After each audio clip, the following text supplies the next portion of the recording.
Hey guys, Kev here, and I have a disassembly video to do for you. So I noticed my Sir Nibs a lot here had a little bit of play.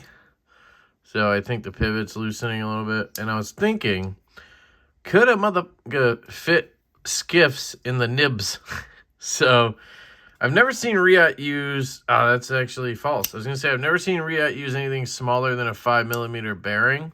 5mm 1/16, but I have because they make the Pena knives, and I've seen some of those front flippers have tiny little bearings, but these look normal size, but that could just be because it's such a small knife. So let's get into it and see. I got my handy dandy super glue. I got my KPL microfiber Q-tips and my original and heavy.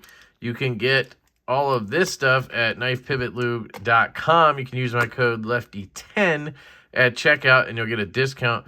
Right now, I think for the holidays, they might have more of a discount. I can't remember. Something's going on. And they have a really cool holiday box, which is going to include a dry lube. I think they're sending me one to check out, and I'm really excited to try that dry lube.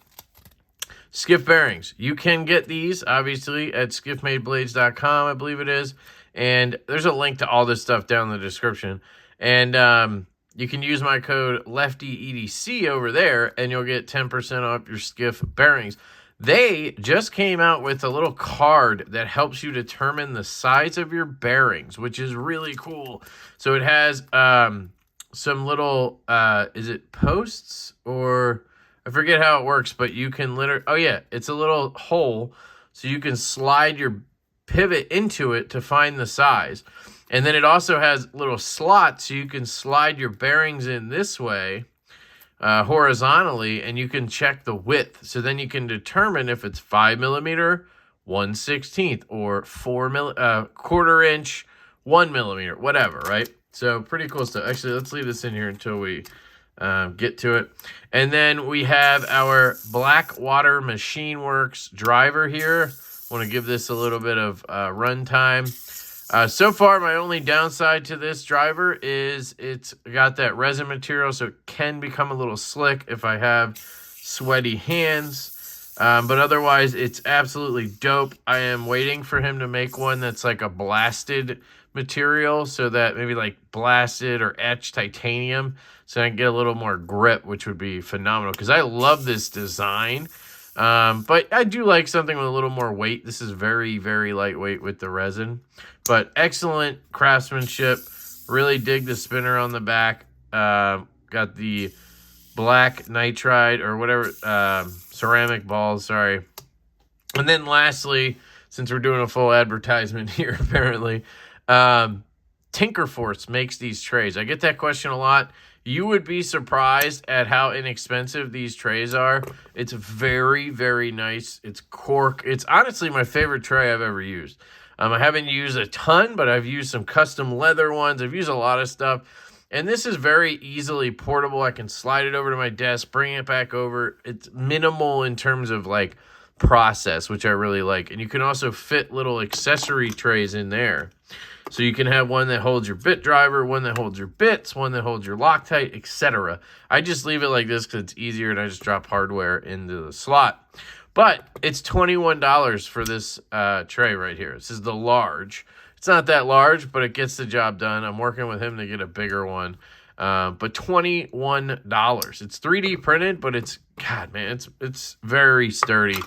And then I got my Gorilla Glue super glue. I use this instead of Loctite. Video coming, probably the next video you'll see will be about this. And I wanted to really talk about it because I'm sure a lot of people think I'm a madman or just don't understand why I use super glue. And I try to explain it in every video, but you know, it's hard to get that across when you're doing a disassembly. So it looks like I might need 2 drivers. Something I wanted to talk about actually is my buddy, who was it? Knife Nerd? Was it Brian or was it somebody? Oh, no, it was Chris, Copper Nose on Instagram. He found this thing that Flytanium has, apparently. It's a bit driver stand. So it basically stands on your desk, and it holds a bit right here. And then you can literally hold your knife into the bit, and then you can use another bit. So that way, instead of having to hold the knife and the driver like this with a spinning pivot, you can hold the knife and then use your other driver. And they were all kind of gushing over it, and I was kind of like, I don't think that's going to be good for me, because let's say you have this standing here, and so now you got to put leverage down with your knife, and you know how hard it is to line a bit up. I have trouble when I'm looking at it straight on like this. Sometimes I have trouble seating the bit properly. So imagine trying to, I guess you could do it like this and then try to somehow lay it down. Man, that just seems scary that you're going to accidentally kind of skip out of it or something. But sure, once you have it on there, then you got to put pressure downward. And then you have to take your driver and come in directly down. Like you can't angle it all, right? I don't know. I just don't think that's a great idea. Where in this case, what I do is I take the Weehaw stubby driver, make sure I have it in, and because it's so small, I can pinch the knife like this, and I hold that straight. And their point was, how much torque can you really resist when you're just using these two fingers? I got a pretty good death grip on this thing right now, and then you just loosen it. So I don't know. I find this to work pretty well. Of course, it's going to skip out and probably like shoot across the room and scratch everything right now. But so the barrel's coming out, so I'm just going to gently pull this out, and there we go. So we may need this again later to reapply that. And here's our pivot. Might as well just pop it out of the other side there. So it does look like we have a 5mm pivot, which is cool.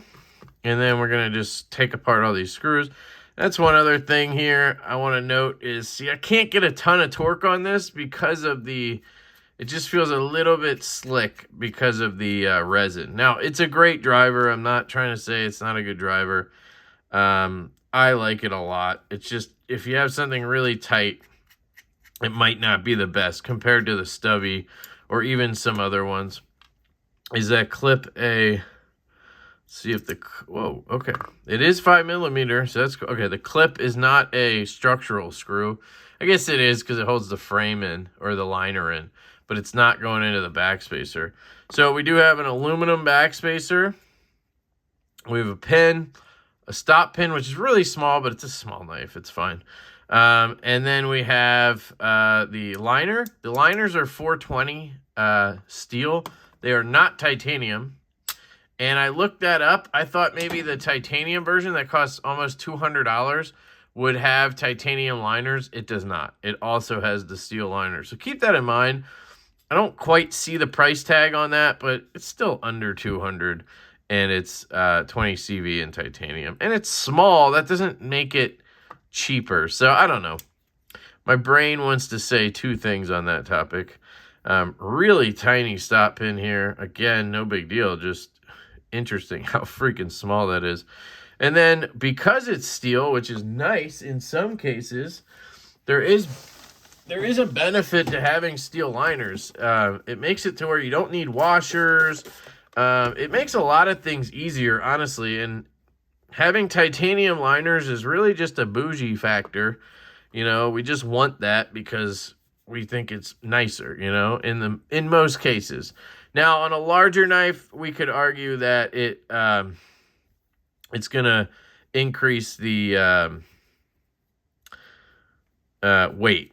So I get it. So it looks like this detent is awfully, like, it's not very heavy, but like the tension. But I've been getting a great detent on this thing, so I'm not going to mess with that.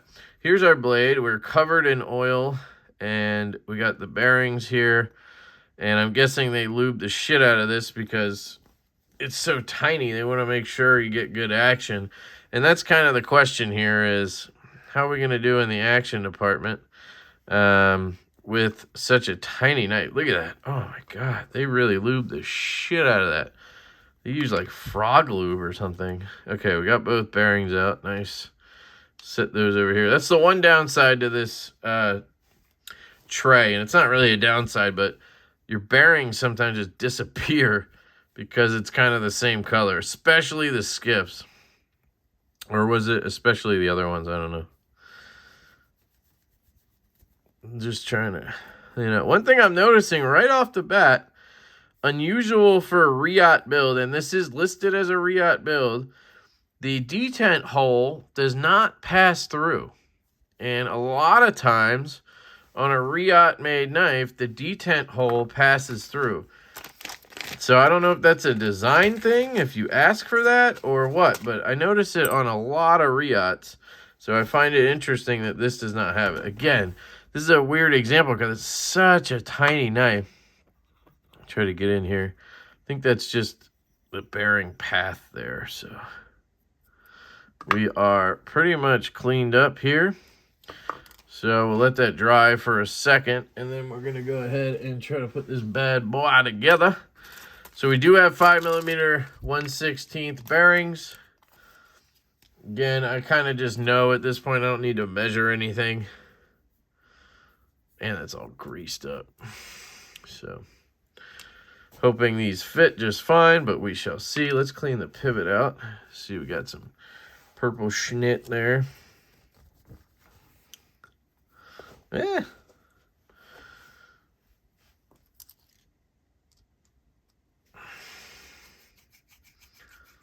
I like to do it this way and kind of just,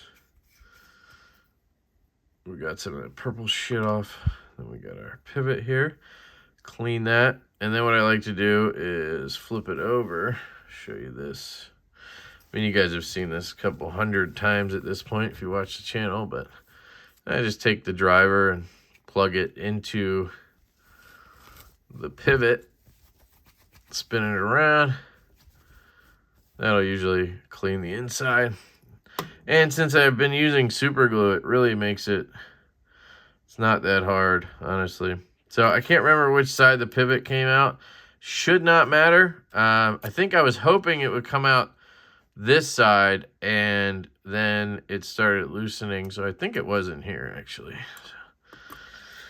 Here we go. We'll take our KPL original. Again, you can get this stuff at knifepivotlube.com. Use code LeftyEDC. There's also a link down below. It does support the channel if you use it.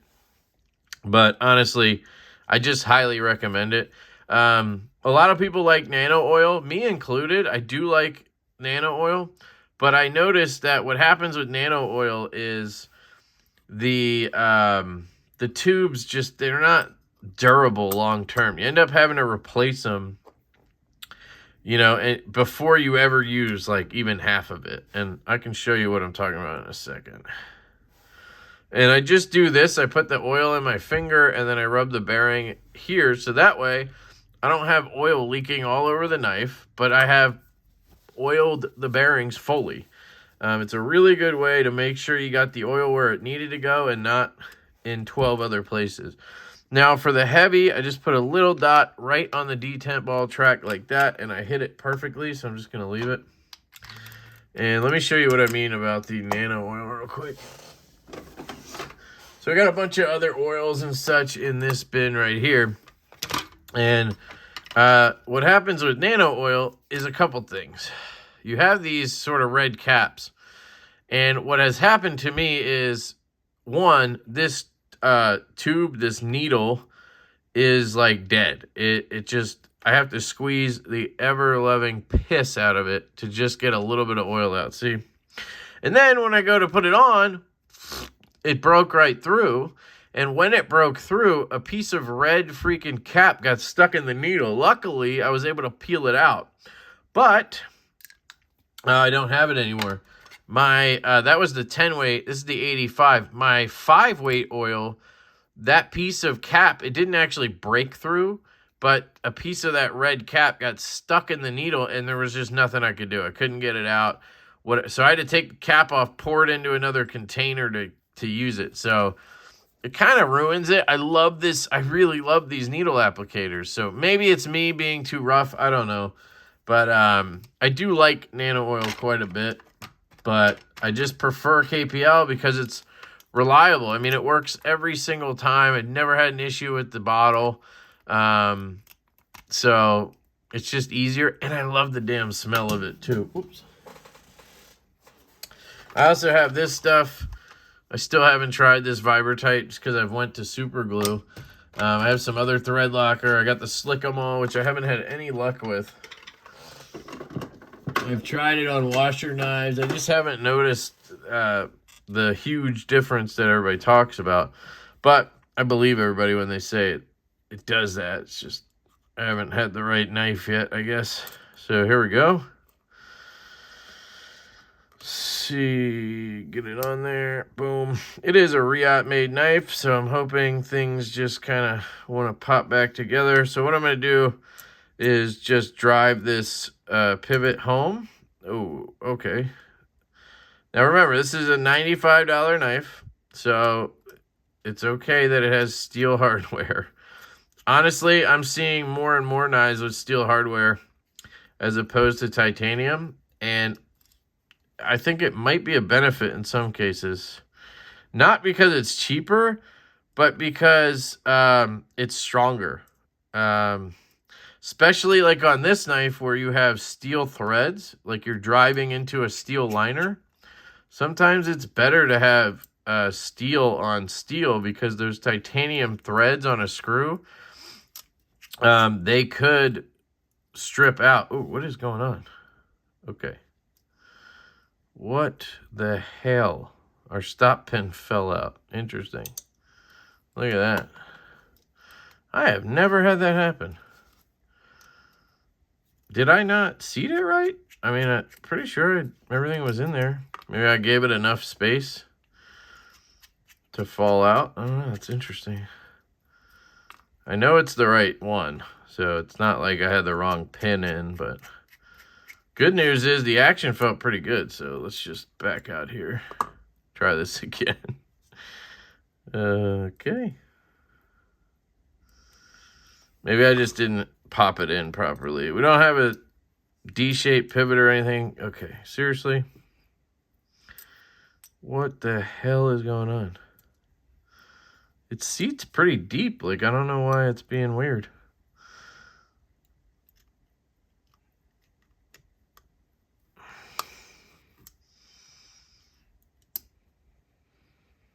Looks like it's in.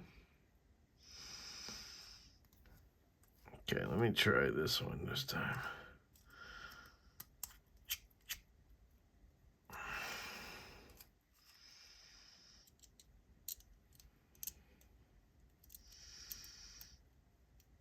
Sorry, I'm trying to focus here.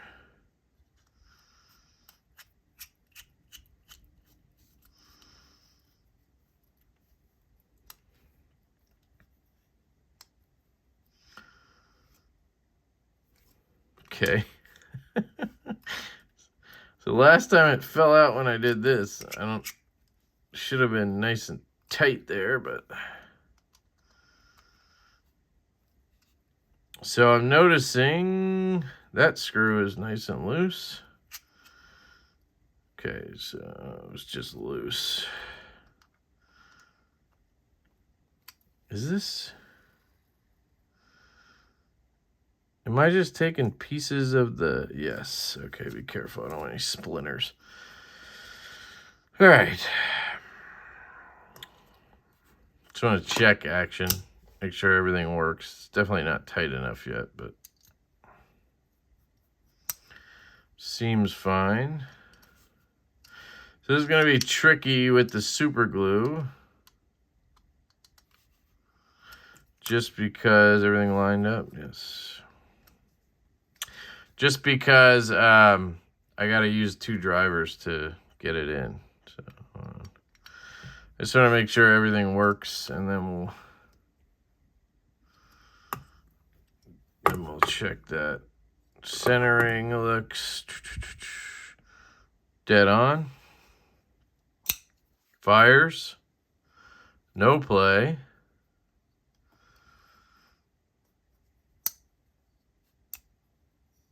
Detent feels snappy. Fires. Lock up. Good.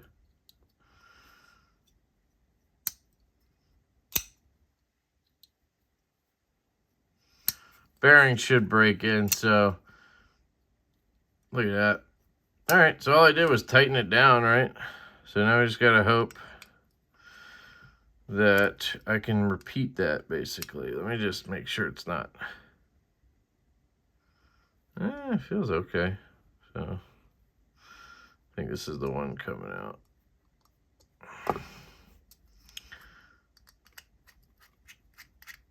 All right, let's just do it. Let's do it. Take a little bit of super glue. It's a very easy process, honestly. This is the greatest thing to happen to me on disassemblies, is figuring out super glue, because you never have to worry about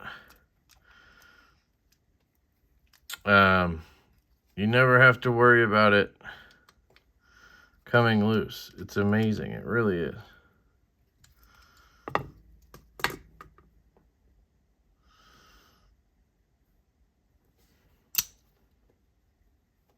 No play.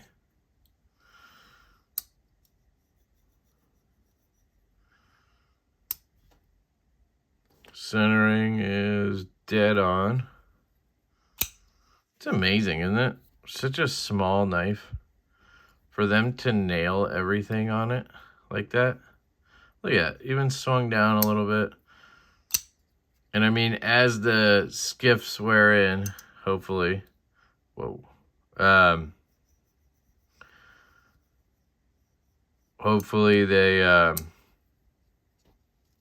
it drops a little more. It's pretty rare that I do this move though with this knife. I'm usually doing it like this. So I usually use it left-handed, and then I'll disengage and kind of drag it forward like that, and then I'll do like kind of like a double detent. Because it's on the detent right now, I'll just pop it and let it close like that. Like that.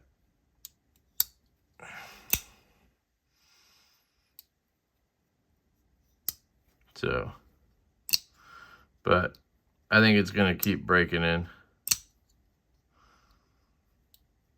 I'd rather have it be a little tight than a little loose. In this case, you know, with this knife. So, anyway, it's rock solid. This is amazing. It really is. So I don't know if I mentioned, did I do like an overview? I did like a unboxing-ish type of first impressions on this, didn't I? With some other knives. Yeah, it was like the colorful knives thing. I bought 2 more of these yesterday. So I don't know if I mentioned that in that video, but I bought a blue one and I bought a micarta one. I couldn't bring myself to buy the titanium one once I found out it had steel liners, and because the weight is 2.5 ounces and it has the brass backspacer. And I was surprised the micarta one has brass backspacer too, but it's listed at 1.8 ounces and this is 1.9. So that had me wondering, maybe the brass doesn't weigh that much, or would the micarta one be like 1.5 ounces without it, you know? Kind of interesting to think about. But yeah, so anyway, just clean this out. Make sure I didn't get any KPL heavy on the lock bar. That's one thing you got to do. If you ever put KPL heavy on the detent track, just when you're done, just always check the tang and make sure there's no oil, because you could cause lock stick by doing that.